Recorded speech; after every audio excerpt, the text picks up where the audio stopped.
Give every attention to this one being fairly short. We don't have a lot of information to share. We'll go over some basic crime statistics and get into one little initiative that we have. The chief's going to bring up a sergeant from the 4th Division. His name is Charles Aina, and that's A-I-N-A, who's going to talk about an initiative that he created at LMPD that the chief's on board with. And then we'll open it up to Q&A. We don't have a lot of content this time, so it's up to you all. Give me just a second, and we'll get the chief up here. Thank you all. Does everybody sound good? Everybody ready to rock? All right. Thanks.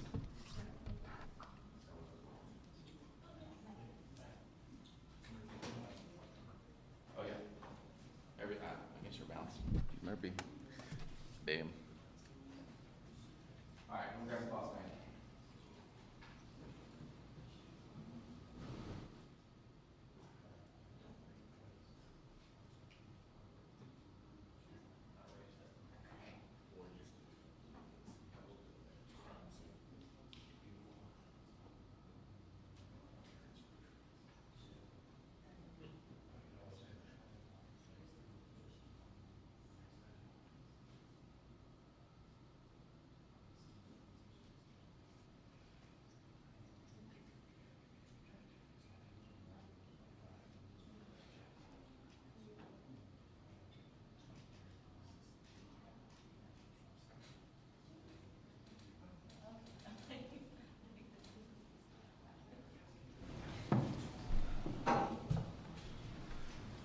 All right, good morning, everyone.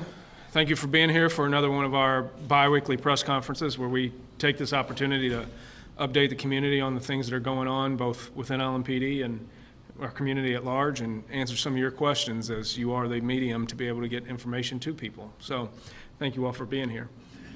First, we'll start off with kind of an overview of where crime stands right now, particularly some of those high-profile crimes. Homicides are still trending down, as well as non-fatal shootings, both in the 30% range.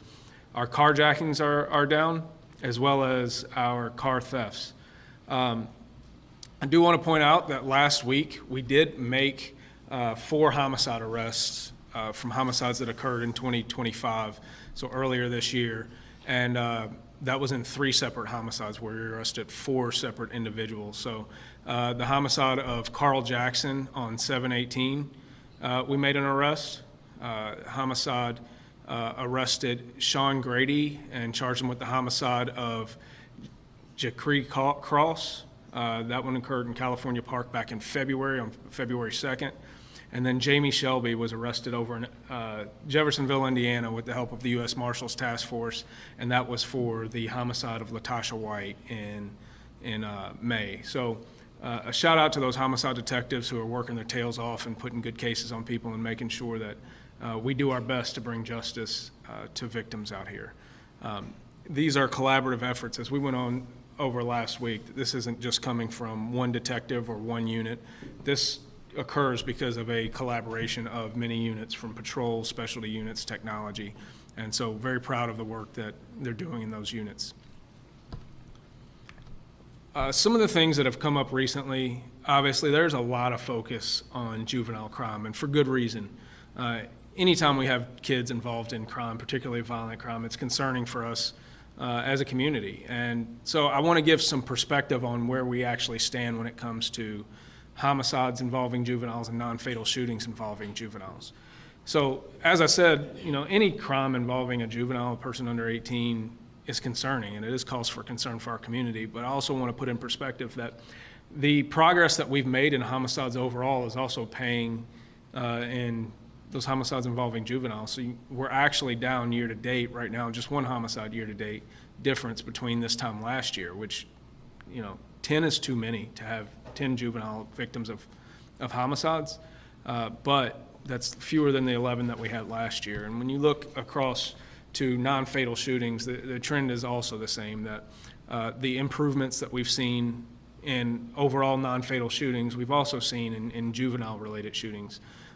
44 last year compared to 33 at this time this year. So, that's between those two stats, that's 12 fewer juveniles that are involved in those type of violent crimes or victims of those type of violent crimes.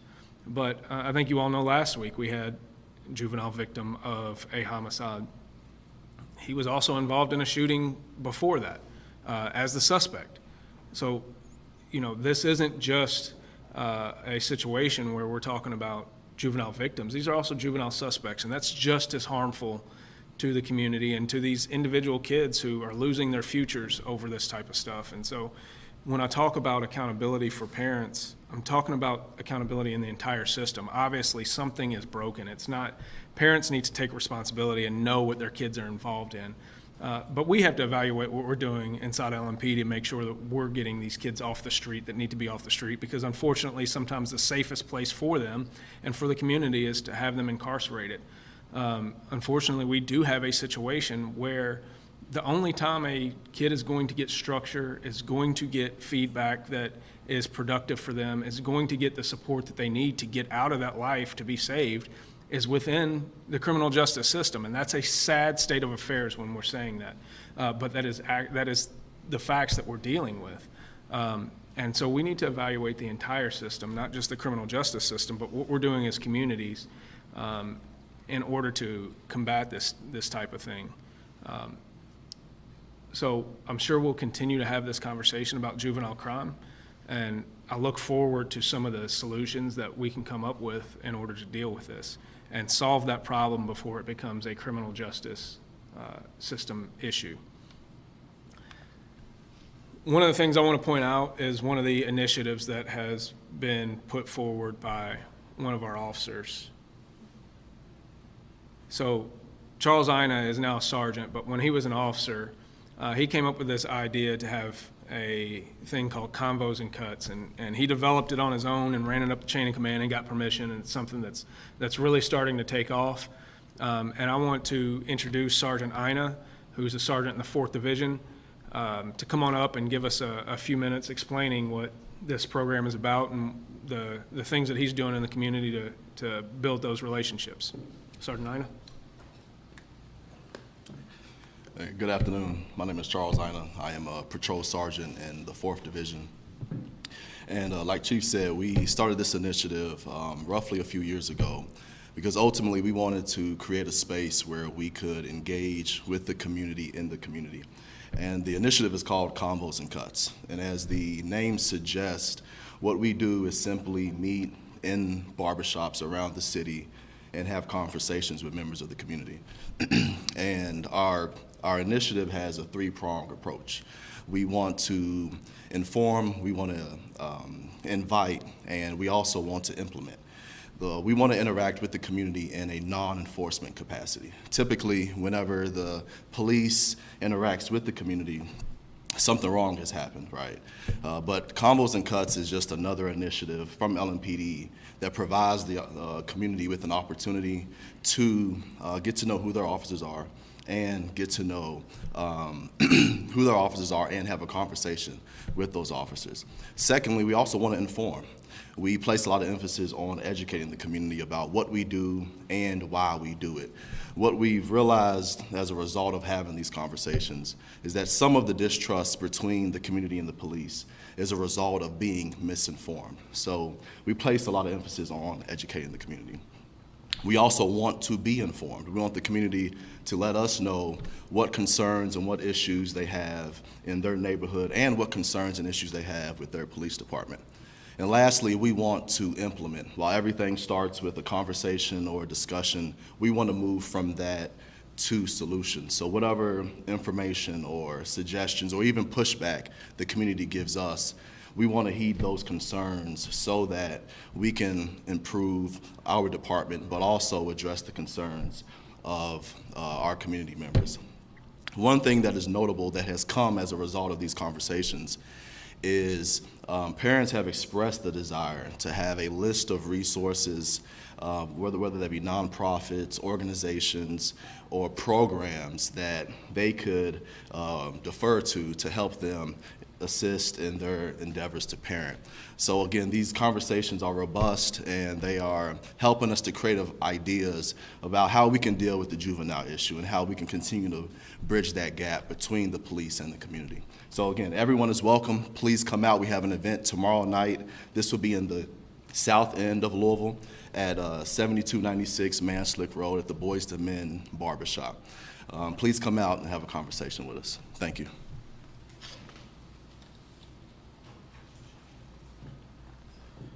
So apparently I need to go to the Charles Ina School of Public Speaking because he does an outstanding job. We'll make sure that he gets his beard trimmed up tomorrow at the barbershop too. But, one of the things that he talked about was the ideas that come out of that. And one of the things that we continually get feedback on from parents is that there are parents that are desperate for help. While it is very easy to sit up here and criticize parents because there are a lot of parents that facilitate the bad lives that their kids have, and they know about the things that their kids are involved in, and they're not ashamed to allow their kids to continue to be involved in or prevent them from getting out of that life. There are many more parents who are often at their wits' end about what to do with their kids. And they ask us all the time, and you talk to officers, and that's one of the most helpless feelings that officers have often is when they're being asked by a parent, what can I do? We can't lock up your kid, and we don't want to lock up your kid, but we need to be able to find resources in the community to assist those parents in helping them deal with their kids that they are asking for help with. And so that's one of the things that has been a topic of conversation several times at the Convos and Cuts conversations that we have. So great job by Ina. That's something that he created organically. Nobody told him to, nobody asked him to, and those are the type of programs we have out here that officers are doing a lot of this stuff on their own and never ask for, never seek, never get publicity about. But this is the type of good work that goes on behind the scenes. And so I want to make sure that we bring attention to some of the good work that these officers are doing. So with that, I will open it up to questions. You mentioned the juvenile crime and with officers being asked, like, what can parents asking them, what can they do? How hard is having a conversation and making a reality for them, having to tell them that the criminal justice system is the only option if their kids that far gone? So the question was, how difficult is it when a kid is that far gone that criminal justice system is their only option? Well, so that is a very difficult conversation. I don't want to see any child enter the criminal justice system. We know that what that means for their future and the likelihood of being involved in the criminal justice system for the rest of their life once they enter that system. And so, however, we also know that on the other end, that it, like I said before, that is unfortunately sometimes the only place where a kid can get structure and get out of that life. And it might be the safest place for them because they might be the next victim of a violent crime. So it's extremely depressing. I remember walking into some of these houses with kids, and we look at these kids, 5, 8, 12 years old, and officers are like, they're heartbroken. The kid doesn't have a chance. But we also know that there's going to be a moment where that same kid, the community is going to look at them very differently. They're going to be 15, they're going to be 16 years old, and a switch will flip like that, and we're going to call them the problem when they never really had a chance. And this country does not lack for opportunity. It does not. We have amazing opportunity in the United States. The problem is that so many people, by the conditions that they live in that have been created over the years, never get exposed to that opportunity, or they don't have the ability to have a second chance. I think everybody in this room at some point has messed up really badly, and we've all had the good fortune of having a family, having friends, having neighbors who took us under their wing, who gave us opportunities, who got us out of situations that other people don't have the opportunity to get out of. And we need to do a better job as a society, as a community, of making sure that people can survive bad decisions. A bad decision at 15 shouldn't cost you your life. But we also have to face the realities that it often does, and there have to be consequences for that. So we can't take a single-sided approach to dealing with this problem. It has to be it has to be there has to be additional resources to be able to deal with this problem, as opposed to taking from one to focus on the other. We need to do all of the above and add to it. The Mitchell Jackson case, I had 2 indictments, and I know that whenever... I'm sorry, which case? Mitchell Jackson. There's 2 indictments. Oh, yes, the one from 18th and Ollie? Yes. Yes. I know whenever that first happened, there was like a little discrepancy as how it happened. Can you give us a little insight into that case? Do you have any information of what kind of led to those arrests or indictments? So I don't have specific information on what led to that arrest. I'll see if we can follow up and get some more information on you for you to be able to talk about that a little more. And I know that there was a scary situation, obviously, Monday with the water company truck and the protester. I guess, can you just kind of talk to that situation and just how dangerous it was, and I guess just from a police perspective? Yeah, absolutely. And I think what you've seen, over the course of the past few months is that we've had a lot of protests in Louisville that have had no problems. While there's been illegal behavior, because understand that blocking the street, regardless, is illegal. Even the ACLU has said that it's illegal. The Supreme Court says it's illegal. That is not protected by the First Amendment. But we've tried to give people leeway to be able to express their First Amendment opinions. The moment that you become a criminal and start confronting people, start creating a danger for yourself or others, we have to intervene on that, and we can't let that happen. I'm all about civil disobedience. There is a value to civil disobedience. If you want to get locked up to make a statement, great, we will oblige all day long. Do not create a danger for others. Do not damage property, and we can remain respectful on that. So that's kind of where I stand on that. Don't do illegal stuff, and you don't have to worry about going to jail. We will protect your rights to be able to express, your grievances with the government, and we will protect that, and we want you to be able to celebrate that. Don't put people in danger.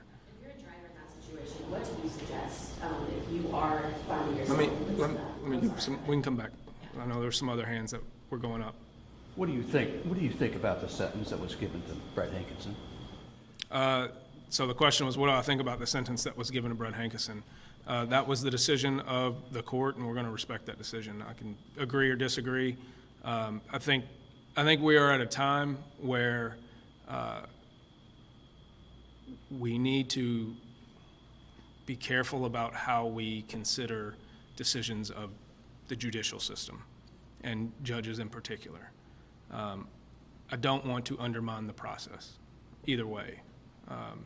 And I can agree or disagree with the judge's sentencing, while at the same time respecting that that's the decision the judge made. I know we had some kind of flip-flopping of administrations from the Department of Justice and what they were pushing for. We don't control that. What we control is the fact that Brett Hankinson doesn't work here anymore. So what we're going to do is we're going to learn from everything that has happened in the past, understanding the pain that it caused, both to the community, to Breonna Taylor's family, and to this department. There are a lot of officers that have been negatively impacted by those incidents as well. And so we want to make sure that we learn from all of that, and we are better for it as an agency and as a city. So, yes, sir. Yesterday, WBRB reported that Blake Cooper resigned due to termination over a drinking incident, over, I guess, maybe drinking violations, and that Bryson Bell was suspended over strip searches, or improper strip search. What's your message to the community, I guess, on those, and do you have any further comments on those cases? So the question was about former Officer Cooper, who resigned in lieu of termination after he had been drinking or had alcohol in his system on duty, and Officer Bell, who was suspended for an improper search. I think what the message to the community is that there's accountability, right? Those officers both messed up, and those officers received very stiff punishments. Officer Bell messed up trying to do police work and messed up. He was suspended. He got 3 weeks without pay, and his major made sure that he understood the parameters of the law and the Constitution, and I think he is a better officer, more well-educated officer for it right now. He's out there trying to keep people safe right now as we speak. And then with Officer Cooper, former Officer Cooper, I think people get confused when officers quit in lieu of termination as if they somehow escaped punishment, but he didn't. He is no longer a police officer. Like, that was the goal by terminating him. And so he quit in lieu of termination, which is his choice. And in doing so, he also forfeits his right to appeal that decision. So I think it saves all of us a lot of time and a lot of money. He knew it was the right decision to quit, and we don't have to go through an appeals process. He will never come back to LMPD because of it. So I think what we did was we did the right thing, made the right decisions, and the public can look at those situations as examples of us being transparent and holding officers accountable when they mess up. So. In cases where somebody quits in lieu of termination, do you reach out to KLAC for potential decertification? So the question was about KLEC, the Kentucky Law Enforcement Council, which actually certifies police officers in the state of Kentucky, and decertification. So anyone who separates for any reason from employment with LMPD gets reported to KLEC. And what we have to do is we have to explain to them whether or not they were under investigation, and if they were under investigation for something they would have or could have been terminated for. And then that body investigates and makes the determination of whether they'll be decertified permanently. So we report that to them. They will do their investigation and make a determination of whether or not that officer gets decertified for the rest of his life. So. Can you give us an update on the Tasha White case and get a better picture of what happened? So I can't go into too many details, exactly the specifics. However, this is a very complicated case. And kudos to these officers for making this case. I know there was a lot of criticism thrown at LMPD at the onset, but I will tell you that Tasha White's behavior placed her in the position she ultimately ended up in. And there are a lot of moving parts to this case, and I want to make sure that we can get far enough along in the prosecution before we give out some of those specific details and feel more comfortable about that. On the juvenile crime, the numbers you were posting there were juvenile homicide victims, correct? Yes. What about, the perception is that juvenile offenders connected to homicides and or shootings for that matter are up. Are they? Do we know the numbers on the offenders? I think it, yeah, we can get that exact information. I don't want to misspeak and tell you something wrong, but we know that juvenile offenders are a problem also. Like I just talked about, the system at large needs to be evaluated, and there are a lot of gaps in the system. Part of it is not having a facility here where we can house juveniles. Part of it is having to release juveniles on crimes that they should be incarcerated for. There are all kinds of confounds to this, but we do know that juveniles involved in crime, theft, violent crime, all of the above is a problem. Dodge thefts. People have been wondering, are they able to cover up their VIN numbers to try and avoid that? Is that a felony? How does that? Yeah, so thefts of Dodges, so first of all, it's not just Dodges, but I would advise people to reach out to the manufacturers and the dealerships about this issue. It is illegal to cover up your VIN number, but we are having the problem that people are rekeying these based on the VIN number. And so, the advice that I would give is reach out to your manufacturer, your dealership, about how to deal with that problem. And then the other thing is far more cars are stolen because people leave their keys in their car. They leave their key fobs in their cars, they leave guns in cars, they leave their cars unlocked. That is a far bigger issue than the key fob rekeying. And so we are trying to get to the bottom of the rekeying issue. I assume that we will eventually figure some of this out and make some arrests on it at some point. But we need to figure out exactly where in the system this became an issue. You mentioned it's not just Dodges. Can you talk about what other cars are susceptible? Well, I believe just about any key with a push-button start that starts based off of a key fob would be susceptible to this. What happens to stolen cars in this town? What are they used for? Where do they end up? So the question was, what happens to stolen cars in this town, and where do they end up? A little bit of everything. Sometimes people go joyriding in them and then dump them. Sometimes they're used in other crimes. And then other times they are used just for scrap. And so it's a little bit of everything that happens with stolen cars.